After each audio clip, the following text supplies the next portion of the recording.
Sweet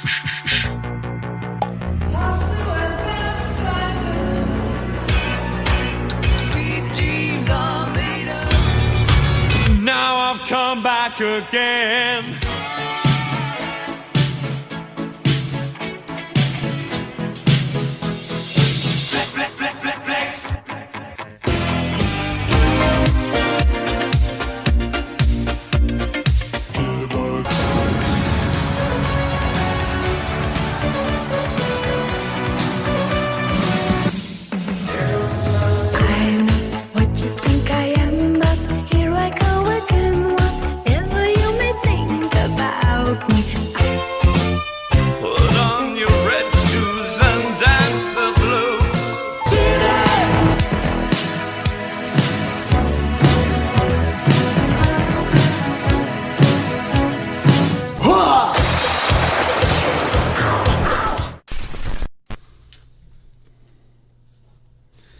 Hello and welcome to a very special mixtape.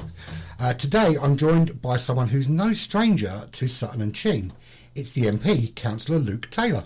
Thank you very much for having me. And you say mixtape, that brings back such long memories of sitting there, as I did. I'm young enough to, or old enough I should say, old enough to remember sitting there with the two tape decks recording off Top of the Pops and doing discs for cassettes for myself, I should say. So it's cassettes for me. Bit of sellotape over the no record. Absolutely. One of my first kind of big Christmas presents from my parents was a two-deck tape deck with a CD, a three-disc CD mixer on the top, so I could play a decent amount of music. So yeah, mixtape. How reminiscent! I love it. I liked it as well. I thought it captured the mood quite well. Absolutely. And apparently Desert Island Disc was taken. Oh, well, I know they came up with the good ones at the beginning, didn't they? They did. So we're going to chat a bit about your life before politics, your journey into Parliament, what makes you tick outside Westminster, and what you hope to achieve for our community. Plus, you have picked some brilliant songs. Oh, absolutely. Shall we start with your first pick? It's by The Clash. Yes. So it's London Calling. And we'll maybe go into it. I came down to London for university in must have been 2003, I think it was. So I grew up in the countryside, proper kind of countryside, rural upbringing, and had this kind of romantic view of London. Both my parents had grown up here before they'd moved out to the countryside. So all the stories of my dad growing up watching the football in Tottenham and Barnet and all of that history, and had this view of kind of what London was like. So London Calling by The Clash was a song that I listened to quite a lot, really kind of stereotypically as you come down to London, but it really had, and for me it's lots of memories of coming down for the first time, starting university at Imperial, and really enjoying my time there and studying hard occasionally.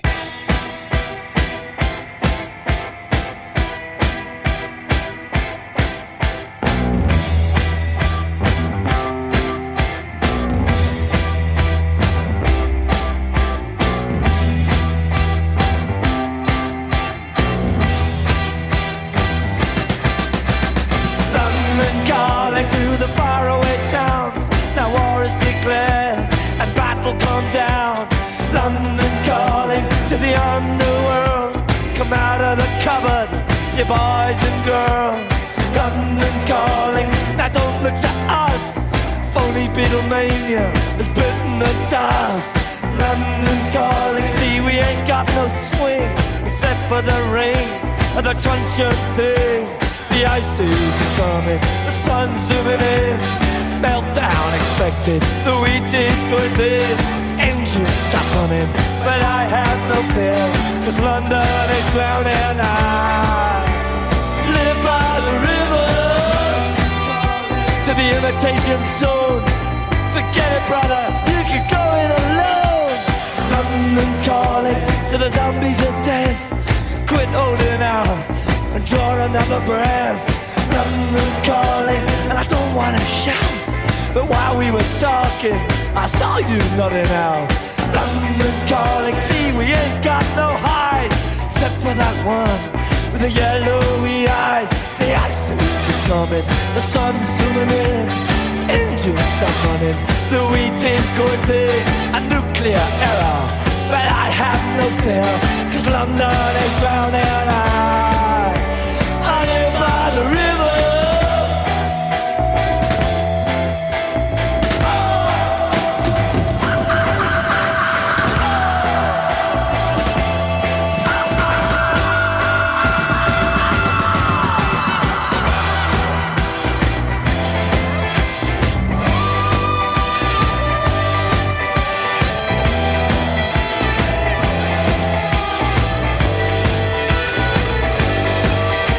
The ice age is coming, the sun's zooming in, engines stop running, the wheat is going thin, a nuclear arrow, but I have no fear, 'cause London is drowning and I live by the river. Oh, oh, oh, oh. Oh, oh, oh.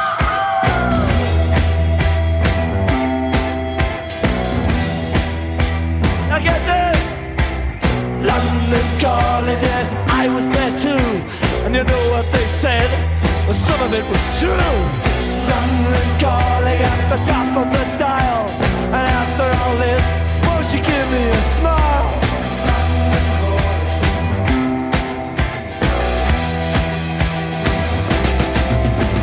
I never felt so much alike. Before we move on, both MPs for Sutton are Tottenham fans. We are, and it was we're both Tottenham fans, and our wives are called Gemma.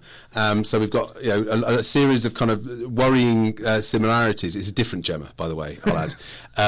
But we both made quite good friends. We moved here kind of similar time, about 5 years ago, and there's a joke amongst Liberal Democrats in that Spurs fans and Liberal Democrats are very similar in that it's like continual disappointment, and you're kind of always assuming that things are going to go terribly wrong, and then suddenly everything goes right. So we've just won the Europa League. We're really up in the mood, and obviously having just won both back to MPs in Sutton and Cheam and Carshot and Wallington, we're enjoying actually being able to stand up for residents rather than kind of being those angry, shouty people, whether you're angry and shouty at the news or angry and shouty at your Tottenham, your team losing every week, which is the worst thing.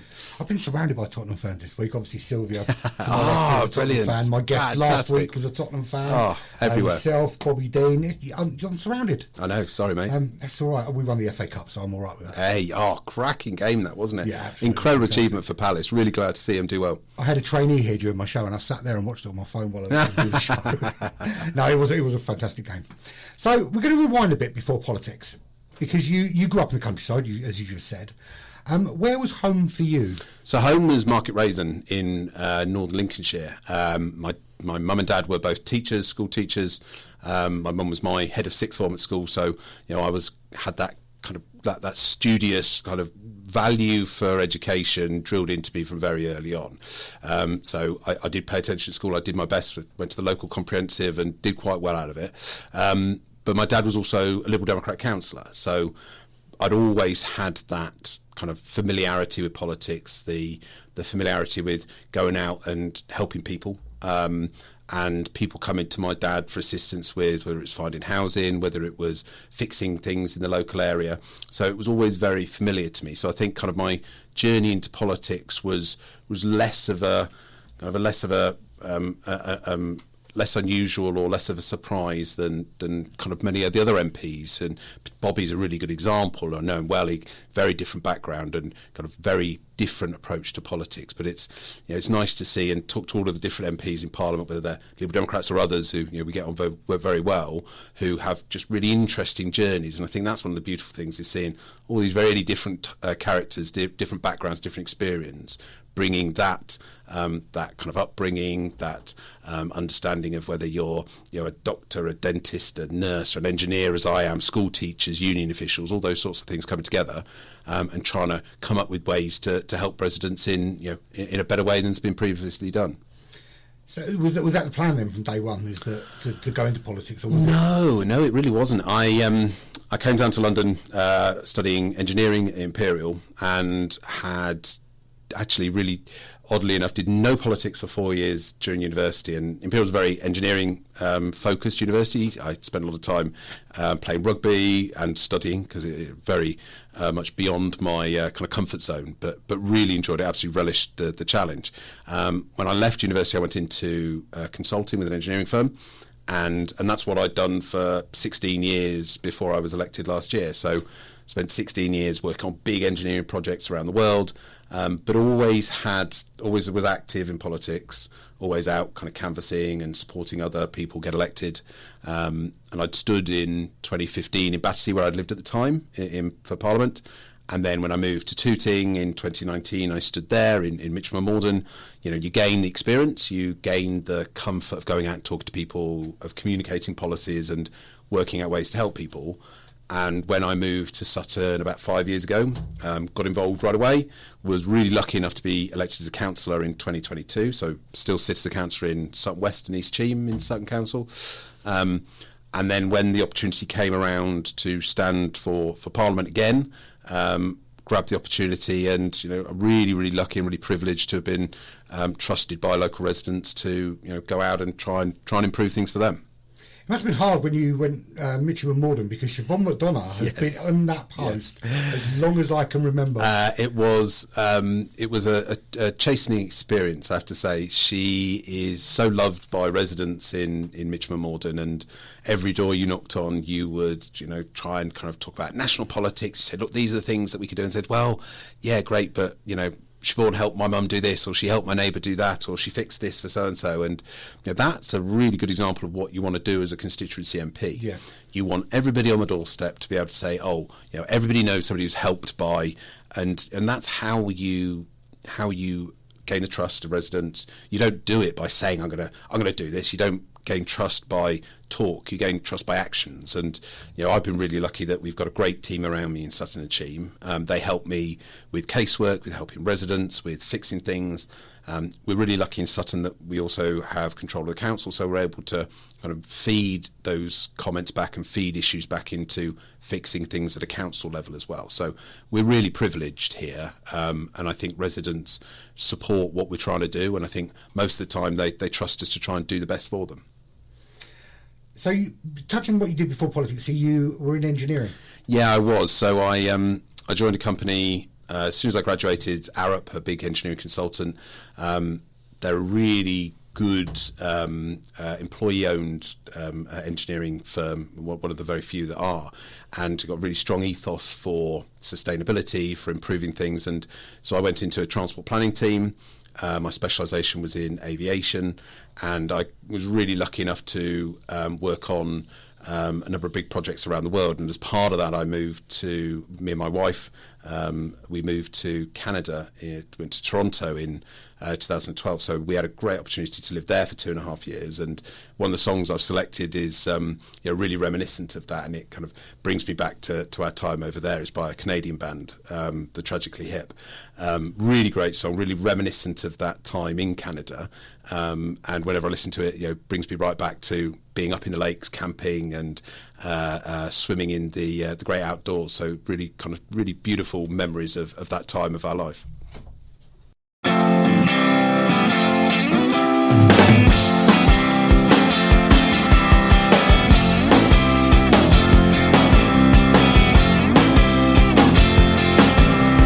If there's a goal that everyone remembers, it was back in old 72. We all squeezed the stick and we all pulled the trigger, and all I remember is sitting beside you.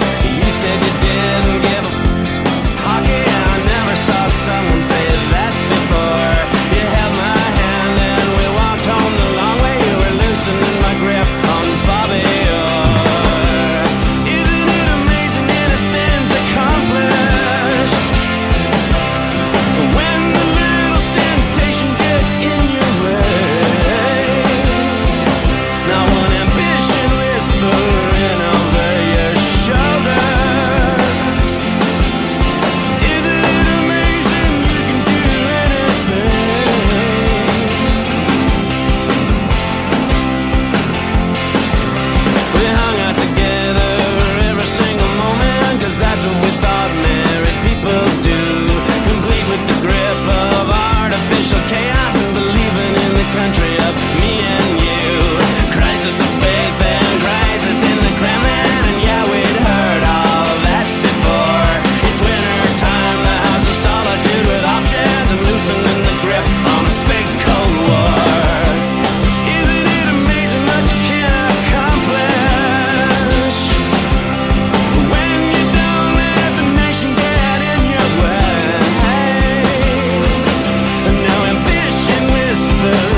So you got the pull into public service, and was there a particular moment though when you were a councillor that you thought, I want to be an MP?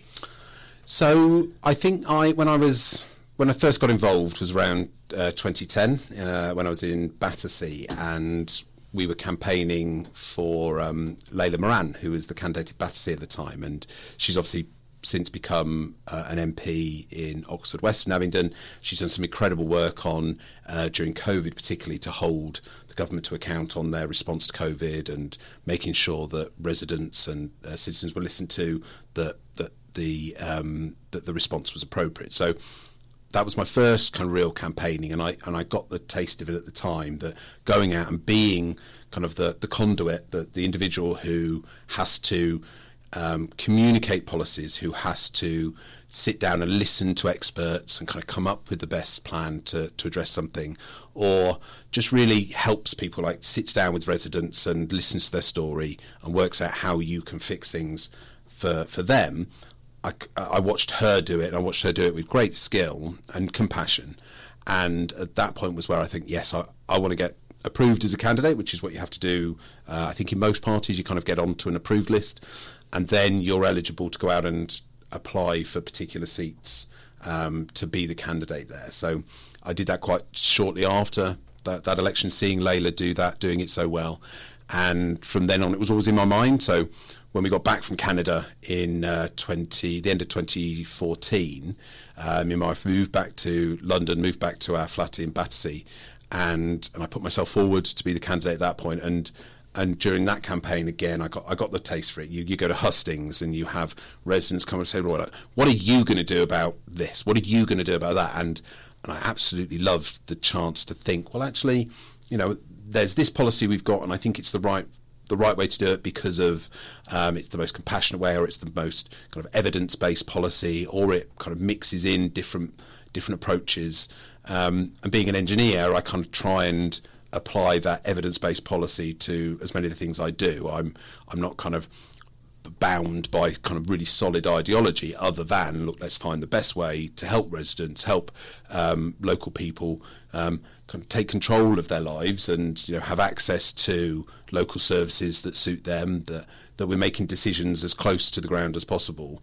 And I think that's when I did that once in 2015, and didn't win. I think I lost my deposit at that point. And you need how many votes? So you need to get 5% to keep your deposit.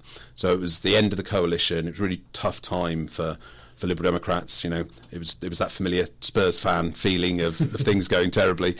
But it was where we really kind of turned a corner, and where I then really put my much more time and effort into campaigning, into gaining experience.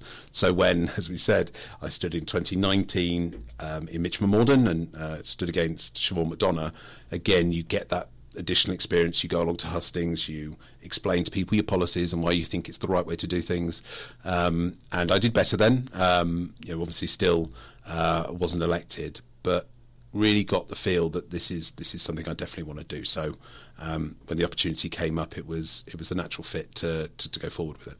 So did you move to Sutton first, or did you stand in Sutton first? We moved to Sutton in 2020, but we would just had our second child. Our house in Tooting was just getting too small for a growing family, and at that point you start to think about schools, you start to think about needing all the things that growing families want. So we moved to Sutton for all those brilliant reasons. You've got great parks, you've got really close communities, brilliant schools as well. So we were lucky enough to be able to move to somewhere where we could do that.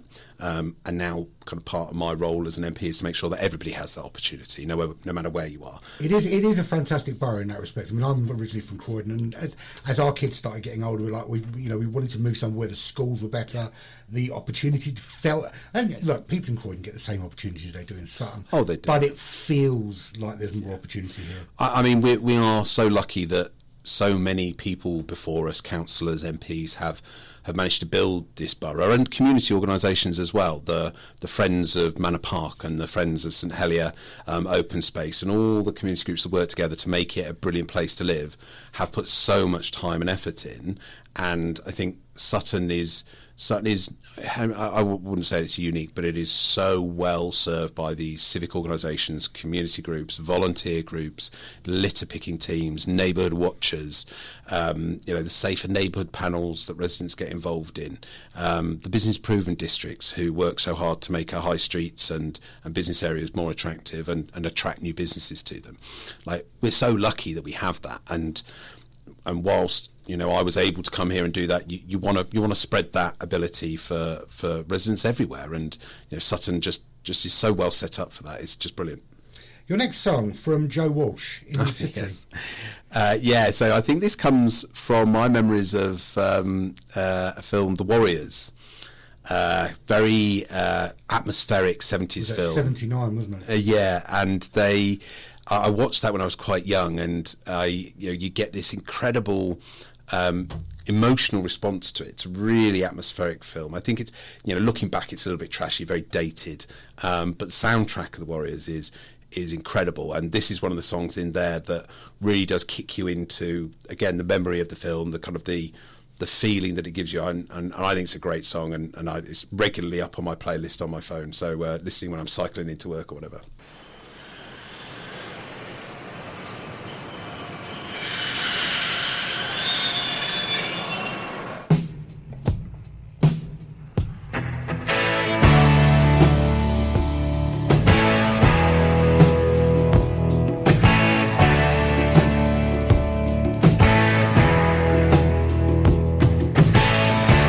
Somewhere out on that horizon,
So, walking into Parliament that first time as an MP, how did that feel?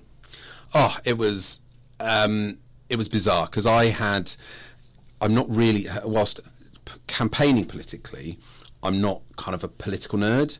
I didn't do politics at university. I never worked for a party, never, other than being a councillor in Sutton for 2 years prior to the general election. I wasn't really kind of a political wonk, and I'd never been to Parliament. So I'd never been there and walked the corridors. So walking in for the first day, and that was now my place of work, was really quite mad. It was. It's quite a foreboding place, isn't it? It is. Oh, it is. It's like a really old, weird private school, and the rules are as well. It's kind of all of these unwritten rules and laws that you don't know you've done something wrong until you then get called up for it. But the first day was all of the new Liberal Democrat MPs met at Lib Dem HQ.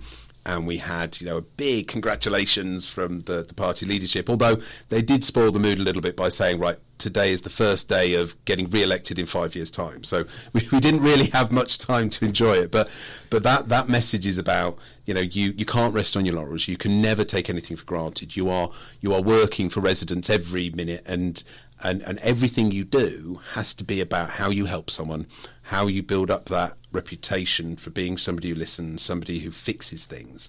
So we did that at HQ, and we walked across the road. It's in Westminster, and literally went through the door and said, like, I'm here for my first day of work. And you got given a buddy of a member of staff, a clerk, who then kind of looked after you a little bit for the first couple of days. You're given your laptop and your pass, and then basically kind of ushered into this incredible place. And I was overawed by it, and I know a number of others were too. But compared to a couple of those who worked in Parliament as advisors or in government in Treasury, there was definitely a lot of very wide-eyed, kind of startled looks amongst MPs, and that's just the Lib Dems. Never mind all of I think it was 350 new MPs elected this year, which was an absolute record. A lot of change going on. Oh, so much change, my man. What does a typical day look like for you? So you get into Parliament. What time do you get in the morning usually? So the week's quite different. So Monday mornings you have. Parliament doesn't start until 2:30 because all of the country gentlemen have to travel down from their manors in the north of England, whereas these days it's all of the MPs who've been back in their constituencies over the weekend. They travel down on a Monday morning, and so Parliament sits 2:30 till 10 p.m. on a Monday, which is mad. So we sometimes start voting on a Monday at 1 minute past 10, and that can take up to half an hour to vote. So Mondays can be really unpredictable, but for me as a London MP it's brilliant because I can spend almost a whole day in the constituency doing meetings, working with my team, going through casework, going out canvassing and listening to residents. So we're really lucky here, so we don't have to do that travel. So I'll often then get the train in at about 1 or 2 o'clock, meet my team in Westminster, again go through what's going to happen that week, kind of look ahead of what the debates are going to be, what votes we need to do, what questions we're going to be asking. Plan the week really, and then debates happen. We have meetings with lobbying organisations, with charities, with people who have challenges that want to meet us in Westminster. We give tours, so that happens through the week. On a Tuesday I have a select committee I sit on, and that happens on Tuesday morning. What's the select committee for? Select committee is the Parliamentary Administration and Constitutional Affairs Committee, PACAC, and that deals with they do love an acronym, though. They do. Everyone loves an acronym. That deals with all of the arm's length bodies, who are about 500, and groups like the National Audit Office, the Electoral Commission. So there's really interesting stuff in there about keeping a kind of a government overview or a parliamentary overview of all of these, and I think they're also referred to as quangos. So it's these groups who aren't directly accountable to Parliament, but they're kind of overseen by and so we do a lot of questioning of leadership of these organisations, which I find fascinating. But then you have normal sitting times on a Tuesday through to 7 o'clock again, so we're voting into the evening. But you'll have charity meetings and exhibitions and things like that around as well. So same for Wednesday. We've got PMQs on Wednesday, which is kind of a centre point of the week. And then Thursdays we have debates as well. Sometimes MPs will be in Parliament, sometimes they'll be back in their constituencies, canvassing, listening to residents, doing local events and constituency visits.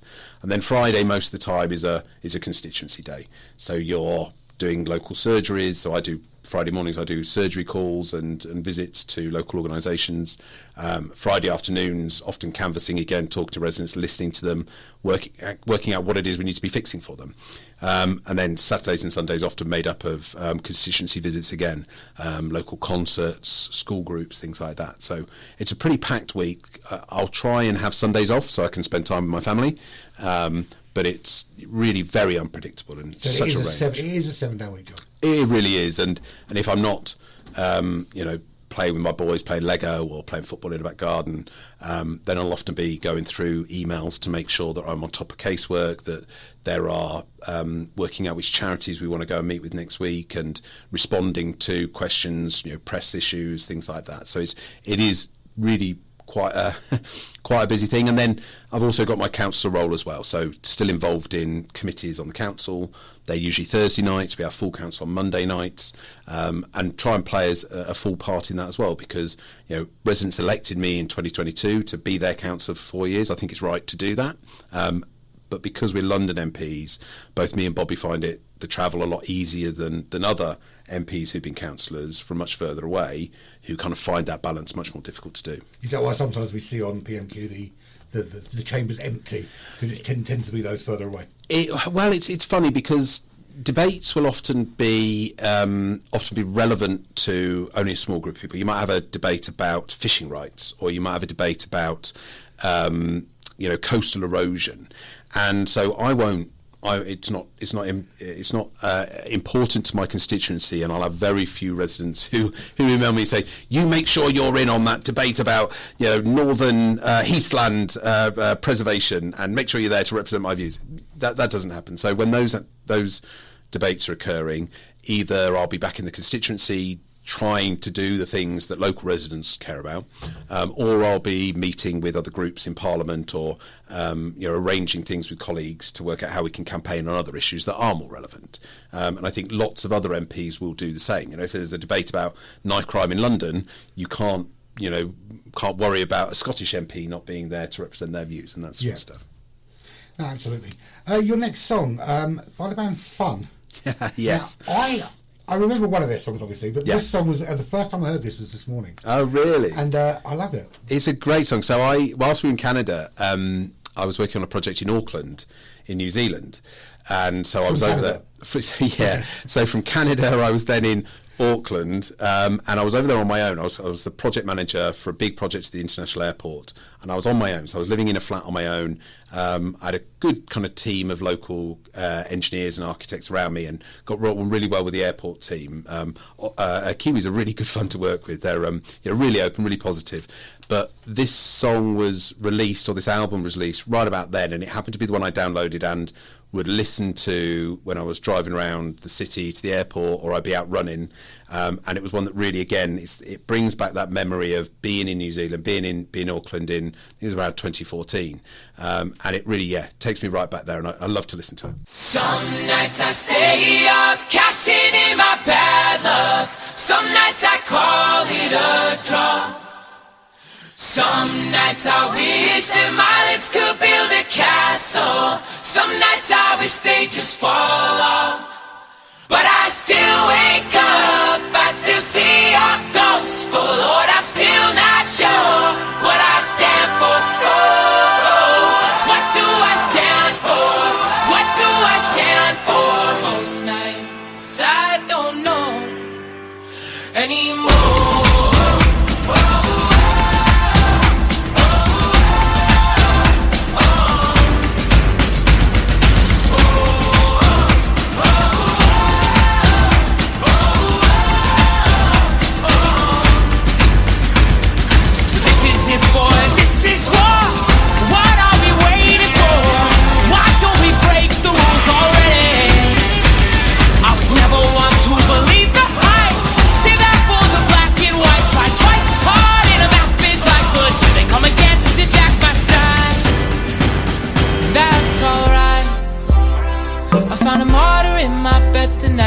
stops my bones from wandering. Just who I am, who I am, who I am. Oh, who am I?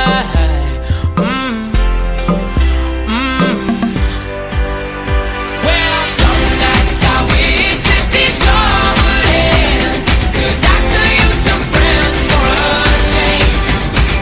And some nights I'm scared you'll forget me again, but some nights I always win. But I still wake up, I still see your ghost. Oh Lord, I'm still not sure what I stand for. What do I stand for? What do I stand for? Most nights I don't know. So this is it. I sold my soul for this. Wash my hands of that for this. I miss my mom and dad for this. No. When I see stars, when I see stars, that's all they are. When I hear songs, they sound like a swan. So come on.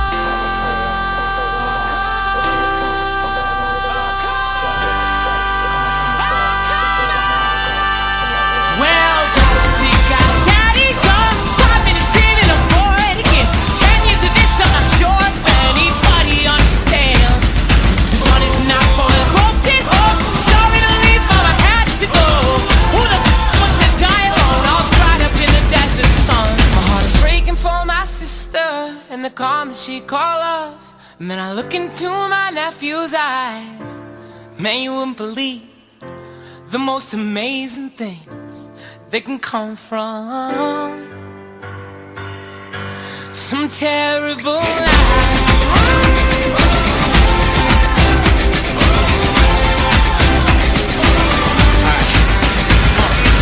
The other night, you wouldn't believe a dream I just had about you and me.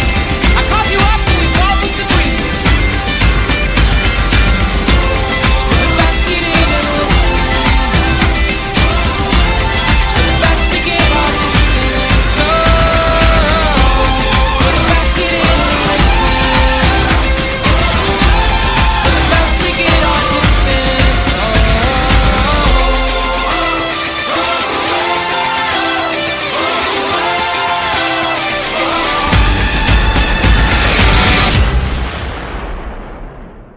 So, we all need an escape. Oh. So when you're not in Parliament or walking the constituency or emails, how do you unwind? So most of the time it's spending time with my boys and my wife.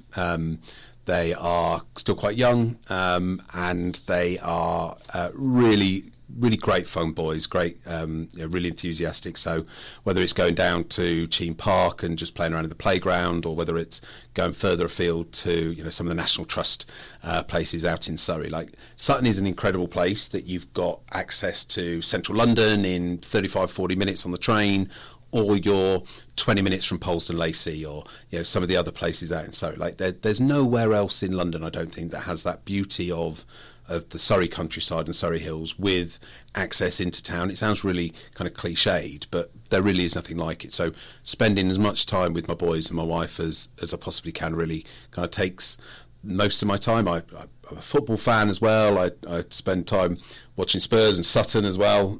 Get to a good couple of Sutton games every season. And I used to play a lot of rugby, a lot of cricket. Haven't done much of that recently. But that's the one thing that if I can... Age or time? Time, absolutely time.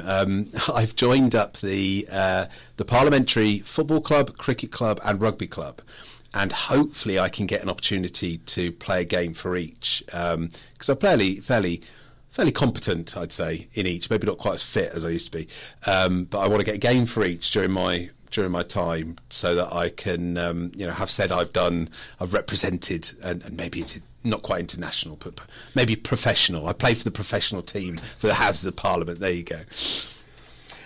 So you said Spurs. Yeah. We did touch on it. Yeah. How often do you get to actually go? I haven't been for a couple of years now. I think the last game I went to was Spurs beating Huddersfield 4-0, and Lucas Moura scored a hat-trick. That is something, though, Lucas Moura. It is, I know, yeah, Lucas Moura, incredible player, real fun player as well.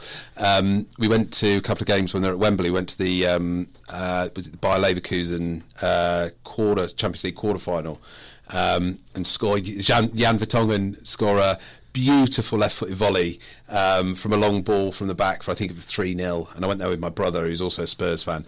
Really enjoyed that, and I think that was probably the last game I went. Oh no, we took my dad for his birthday, for his 65th birthday. Who did your dad support? He's a Spurs fan. That's where I've got it from, through my dad. So he grew up in Tottenham, and then moved up the road to Barnet, so kind of got Barnet link as well.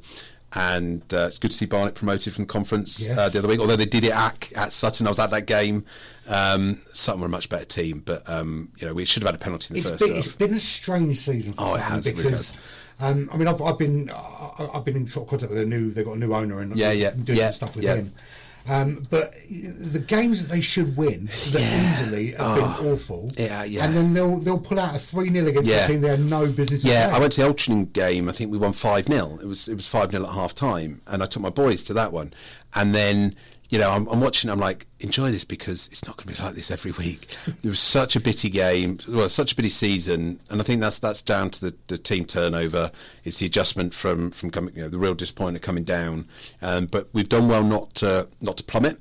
I think that first season going down, you just want to consolidate. You want to make sure you get your feet, and the team needs to be different. Conference football is so different to league football.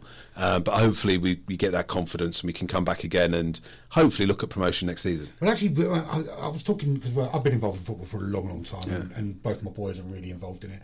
And we were talking the other day that getting out of the conference and getting out of the championship are the two hardest things to do. They really are. Everything else you can pretty much aim at it, but those two are the real two big ones. Yeah, they really are. And where I grew up in Lincolnshire, I was a Lincoln City fan, and obviously Lincoln City did the same cup run as Sutton did in 2017. Lincoln played Arsenal the round after the Sutton game. So my first game at Sutton was when I lived in Tooting, and Lincoln were in the conference, and they played the rearranged league game that Sutton should have played on the night they played Arsenal in the FA Cup. So I came to Gander Green Lane and stood in the away end as a Lincoln fan in 2017. And then my first game at Sutton as a home fan was after we moved here in 2020. So kind of I'd been there, I'd experienced it, and so obviously Lincoln had done kind of something very similar to Sutton. They'd won the league, really unexpectedly, and then Lincoln had really kicked on. So they kicked on through League Two, and they got promoted. So they're now doing relatively well in League One. But they're kind of a good example of how a club kind of kicks on into League Two, and kind of like Sutton did in the first season, where they kind of just missed out on the playoffs, which probably would have been a bit too quick for them, a bit too much too quick. But hopefully they can get themselves together next season and kind of give the fans a little bit more to cheer about. I suppose it's much harder when you haven't got Deadpool. Oh my word, and as much as kind of Wrexham seem to be a bit of a fun club, it does kind of make you, it's the distortion of money in football, and being able to attract people like Mullins and like was it Ben Foster, who came along, and it distorts the thing a bit, but it's a good story. I liked it when it first started. It was a great little fairy tale, two American actors coming in and buying a football club. But the higher they get, the more it does start to feel it's being corrupted by the money. I wish them all the best, but that money in any league distorting things is not something you want to see. No. Especially when you don't have the money. Yes, I know that. As a Palace fan, I very well know that. So your next song, The Who, Barbara O'Reilly. Oh, it's a great song. I think the memory of this is watching that opening ceremony in 2012, the Olympics opening ceremony, and that real joy of British pride. Whilst it was a really difficult time nationally, it was the housing crisis was still active. You had real challenges with government services, with council funding. You had this real golden summer of real pride particularly in London, and Barbara was one of the bigger kind of centerpiece songs of that opening ceremony, which really showed the incredible history and pride of Britain. And again, the memory of listening to it brings me back to that every time. So again, always on the playlist, always listen to as much as I can.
It's only teenage wasteland. Sally, take my hand. We'll travel south cross land. Put out the fire and don't look past my shoulder. The Exodus is here. The happy ones are near. Let's get together before we get much older.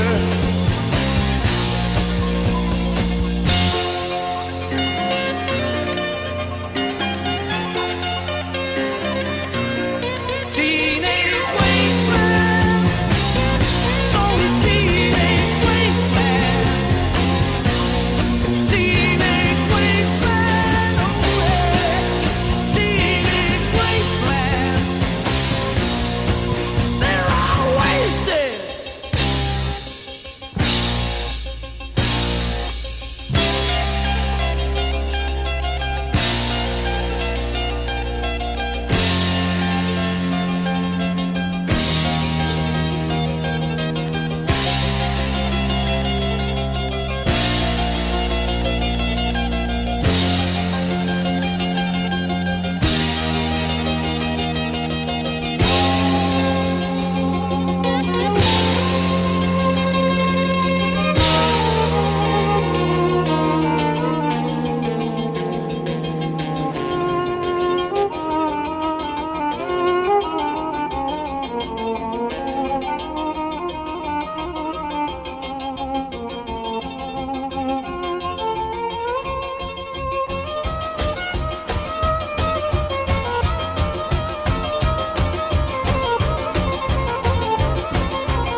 So let's talk about vision. So obviously Sutton and Cheam is at the heart of what you do. Yeah. St Helier Hospital obviously is at the heart of Sutton and Cheam. Yeah. What's your sort of vision for Sutton and Cheam over the sort of tenure of your... God, that's a big question. It's a big question. So, I mean, I'd kind of do it from a couple of ways. Like, your basic challenge as an MP is to make things better, is to leave residents better off, local services better, and people in a happier, healthier, safer borough or constituency than when you found it. My role as well is as the Liberal Democrat spokesperson for London, and we have a lot of the common issues in Sutton as you have across London.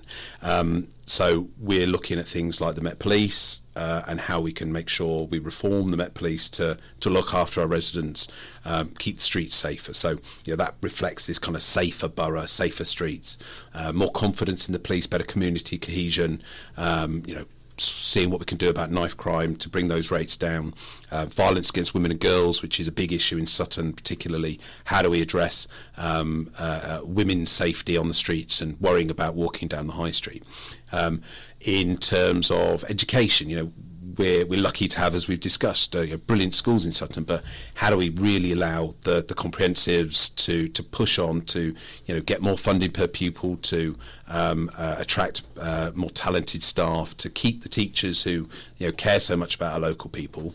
I think one thing, well, you touched on the education. I think it's great having so many wonderful grammar schools in the borough, but there is the danger, and you do see that sort of switch happening where the house prices are kind of pushing out. Absolutely. Yeah. And now it's people who could probably stretch to private school can now buy in the borough and put their kids in these. And that's a real worry, that, because you look at some places in inner London and where I was in Battersea, you had Norfolk School in just by Clapham Junction, and that was exactly this issue. And Graveney and Tooting as well. Exactly. So you have great schools, but then the prices of the homes mean you effectively get self-selected out if you can't afford the house prices there, and they effectively become kind of isolated areas of really high house prices, really wealthy families and parents who can afford to come in, and the schools don't reflect the local areas, and that's a real concern. So how do you make sure that all students, all residents, all kids have access to top quality education? And that is absolutely my priority. And that is part of a mix of good private schools, good grammars, good selectives, but really you need to make sure everybody has that opportunity. So that is a big priority as well. But I've always thought, because they at the end of I've got one of my youngest child now has just finished their SATs, and the SATs seem to be nothing more than a kind of government ticking box. Wouldn't it be better if every child was coached to do the entrance exams for the big grammar schools and given that as their kind of final exam opportunity? Well, the problem with any exam is that you are taught towards the syllabus, and I think that what you need to focus on, so as the son of two teachers, but not being a teacher myself, I'm wary about straying into this space. It's a lot more paperwork now than it used to be. Well, oh God, yeah.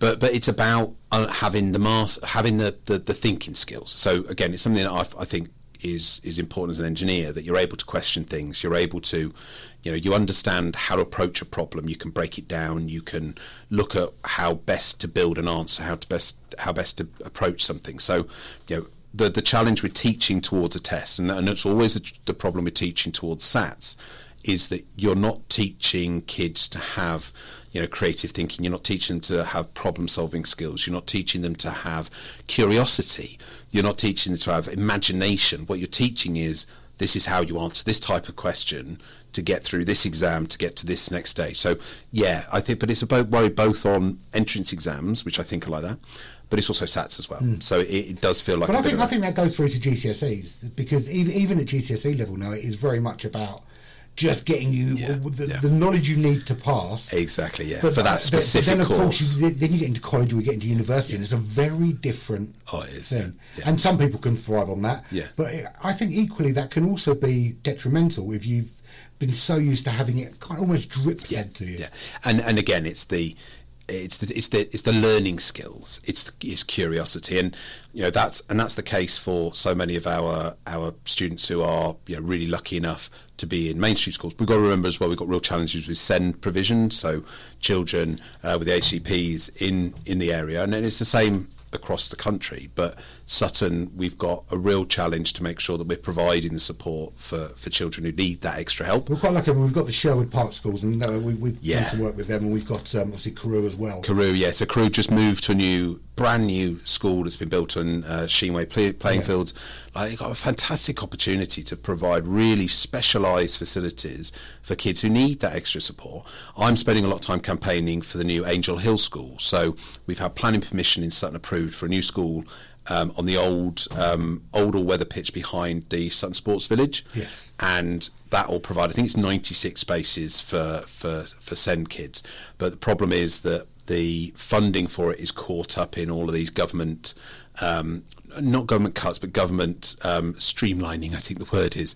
So they've approved projects, there's a budget for them, but then the budget or the cost is going up and they're having to keep it down. And what we're really hoping to hear news on that soon, to see that come forward, because again, provides really specialised support for kids who need that little extra time, that little extra support in the classroom to be able to achieve all those wonderful things that they and their parents want to see them do. Absolutely. We're not going to touch too much on the hospital because it's it's the core of this. I think a massive core of the area. What do you think is the best way to sort of move forward? Because we've been struggling a little bit with the infrastructure. So I mean, not wanting to get too political, but the real challenges we've got is that we were promised one of these 40 new hospitals. There was never any funding really allocated for it. So we were strung along for years saying that this plan's going to happen, it's going to be bricks in the ground and spades in the ground next year and it's going to start, but there was never any chance of that happening. So now you've got the new government who've come in, and I am in a certain way kind of grateful that they're looking at it more realistically.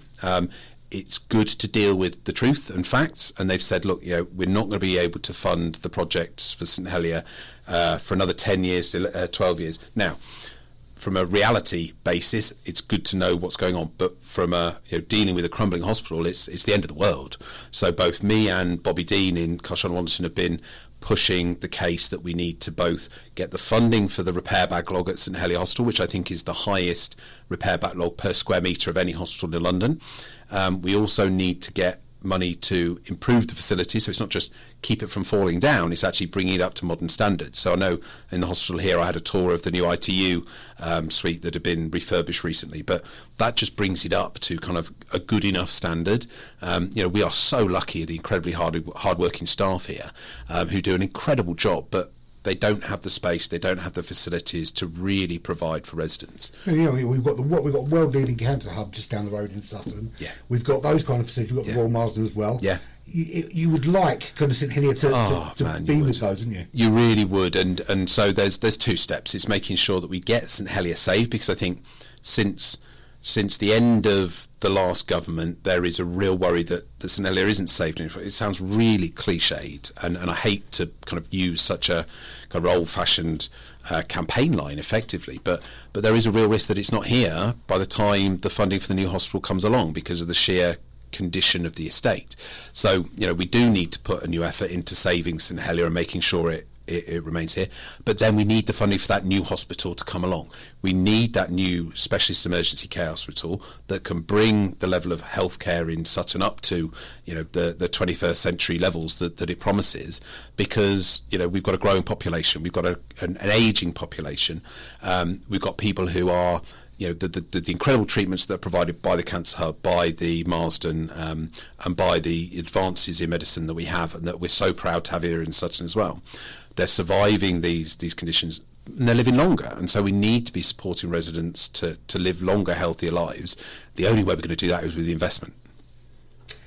Moving on to your next song, Time for Action, quite an apt name. So it sounds really, again, a bit cliched, but Time for Action is such an upbeat, positive song. I think this comes from a couple of, as most people do these days, I think they listen to these the mixtapes or the compilations, and you suddenly centre on this song of a band that you've never heard of before, and you're like, rah, this is cracking. And then you go back through their back catalogue, and sometimes you find a whole new set of songs, new artists that you love. Other ones you're like, okay, yeah, that was the song that they got away with. It's the kind of the classic, the Bangles video, Kill the Radio Size. It's the one song that they did, and actually it's the only song that they did pretty well. But this is a great song, really love it, really upbeat, and hopefully a bit of positivity.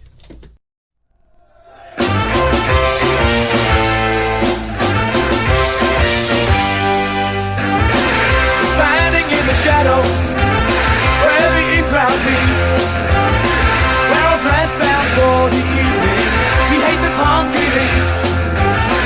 So take me to your leader, because it's time you realize that this is the time. This is the time for action. This is the time to be seen. This is the time for action. Time to be seen. They can laugh in our face, 'cause we know we're right. Looking good's the answer. Living by night. So take me to your leader, because it's time you realize that this is the time. This is the time for action. This is the time to be seen. This is the time for action. Time to be seen. Look at sweet Julia, speeding on the late night train, laughing at the way she dresses, too fine and clean. She don't care, because she knows she's right. And we're only 2 steps away. Said this is the time. This is the time for action. This is the time to be seen. This is the time for action. Time to be seen. Hey, hey, hey. This is the time for action. This is the time to be seen. This is the time for action. Time to be seen. I said this is the time. This is the time for action. This is the time to be seen. This is the time for action. Time to be seen.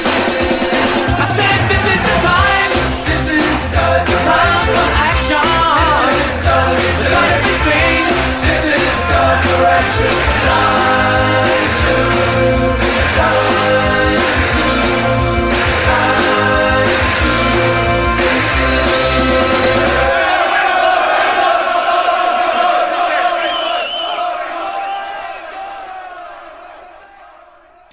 quick fire round. You ready? Yeah, go on. Coffee or tea? Coffee. Early bird, night owl. Oh, night owl every time. First concert you ever went to?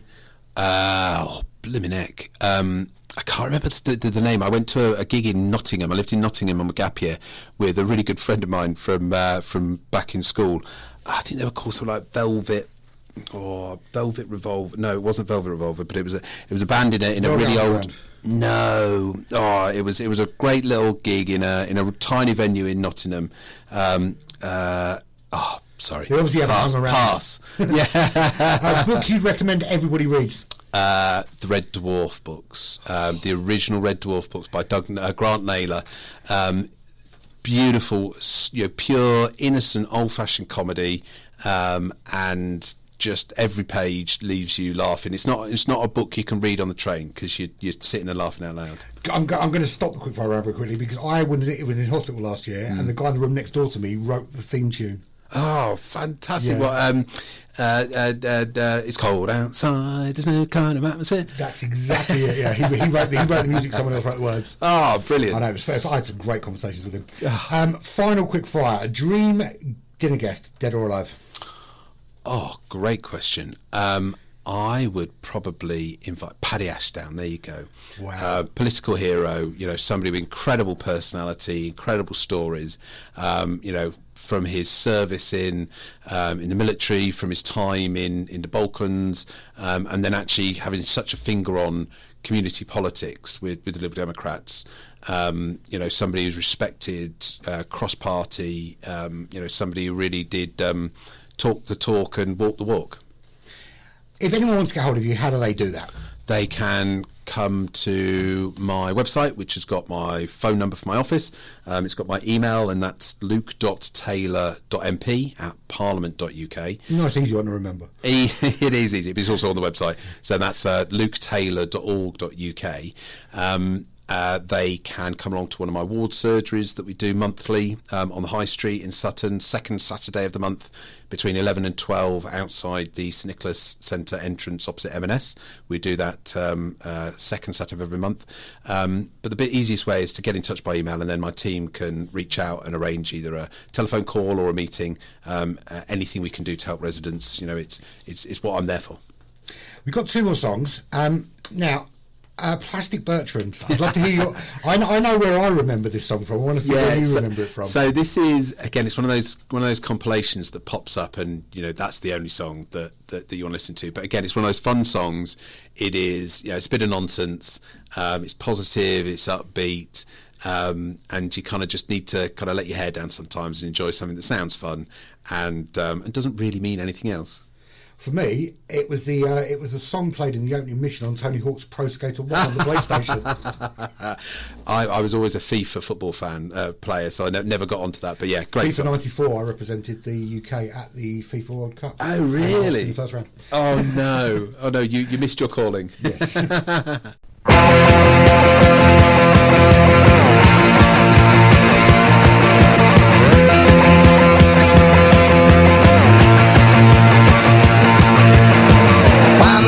Ça se place, j'ai sur mon lit à bouffer sa langue en buvant trop mon whisky. Quant à moi, peu dormi, vie débris, mais j'ai dû dormir dans la gouttière où j'ai eu un flash.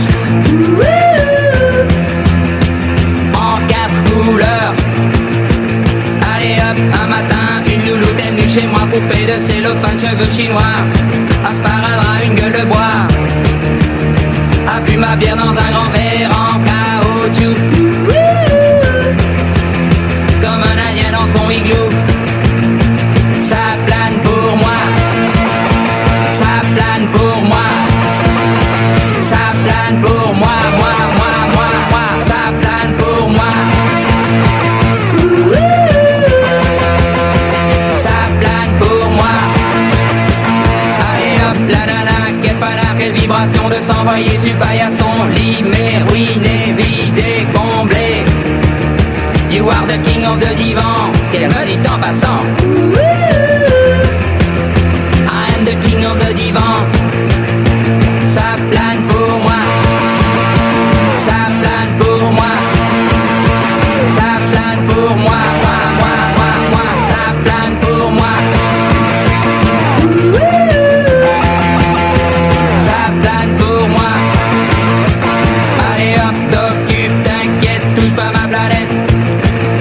tout dès que le ciel me tombera sur la tête et que la colle me manquera. Ça plane pour moi.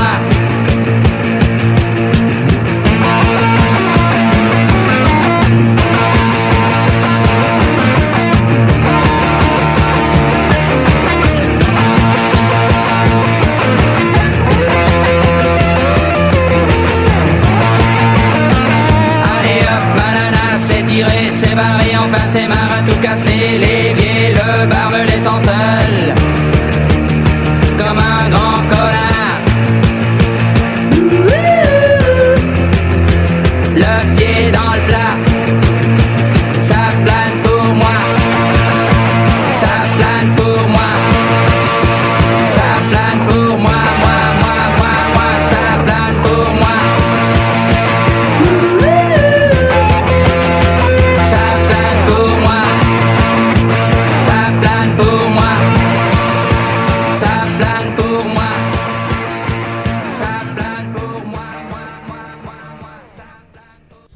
It's been a fantastic conversation. Thank you so much for having me. It's an absolute pleasure. I always get a bit nervous when I speak to politicians because there are two types.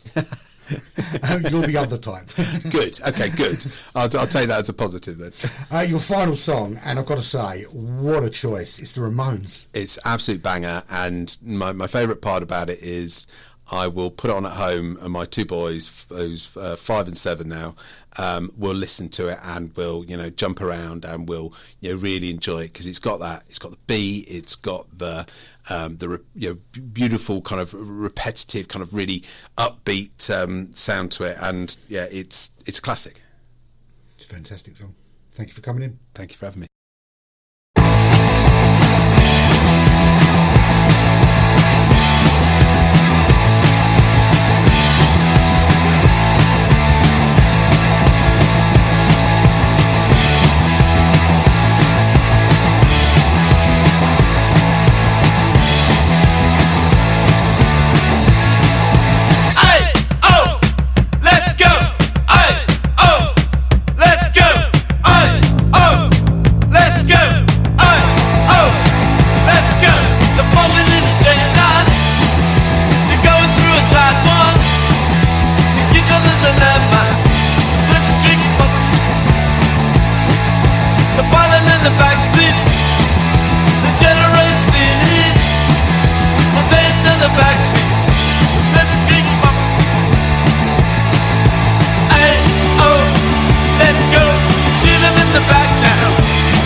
Now I've come back again.